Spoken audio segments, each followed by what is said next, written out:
Christmas Eve. I stood in the living room holding a tray of deviled eggs, smiling like I wasn't dying inside.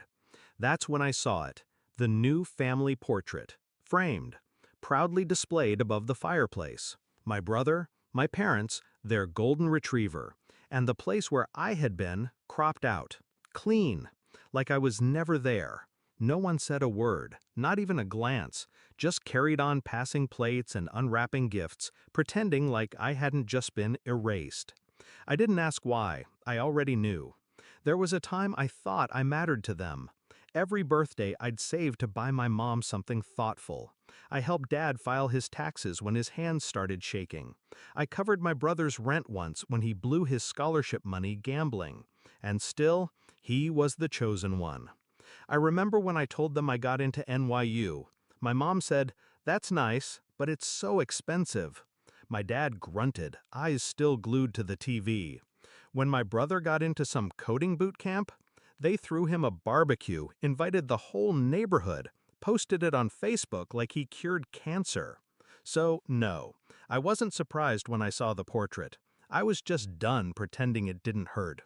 The final crack wasn't loud. It came a week before Christmas, when my mom called to ask if I could swing by Costco for a few last-minute things.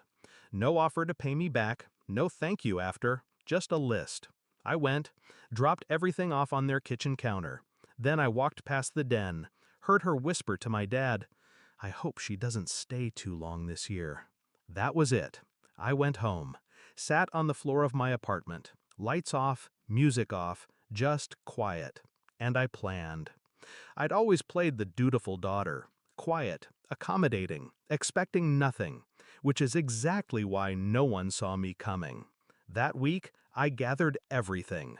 Bank statements showing all the bills I'd covered for them over the years.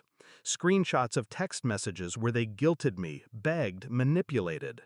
Proof I'd loaned my brother money, with his promise to repay it in writing. Then the will. I'd found it a few months ago when helping Mom clean the attic. She forgot it was in a box labeled summer clothes. It named only one heir, my brother. Not even a split.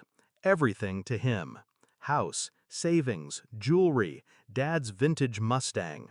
I made copies, tucked them into a crisp white envelope, slid in one more thing, the note.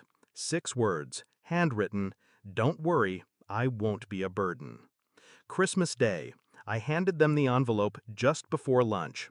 "Don't open it here," I said. My voice was calm, even. I looked my mother in the eye. She smiled nervously, like I'd handed her a card with a Starbucks gift card inside. I watched her slip it into her purse, laughing as if the awkward tension wasn't cutting through the room like glass. I left early. They didn't ask why.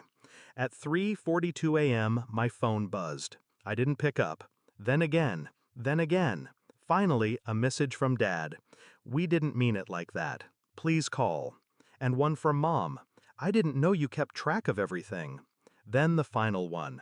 "We'll fix the will. Please don't do this." But I already had. Earlier that evening, I emailed the copies of the will and financial records to my family's lawyer, a man I'd interned for during college.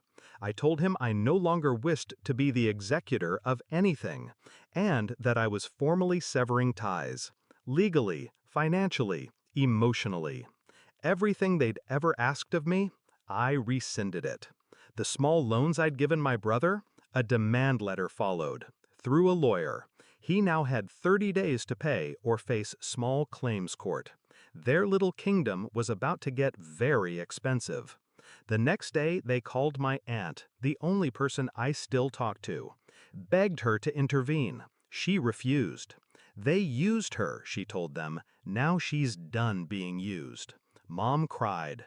Dad stopped going to his Sunday poker games. My brother posted on Facebook asking if anyone had job leads. Commented something about loyalty being dead. I didn't respond. People think revenge has to be loud, screaming, smashing things, public scenes. But mine was silent. Paperwork, deadlines, boundaries. The kind that made them feel the weight of every inch they took from me. Because when someone spends years treating you like a background character, the most devastating thing you can do is leave the frame entirely. I keep a photo now on my desk. It's me, alone, smiling, uncropped, complete.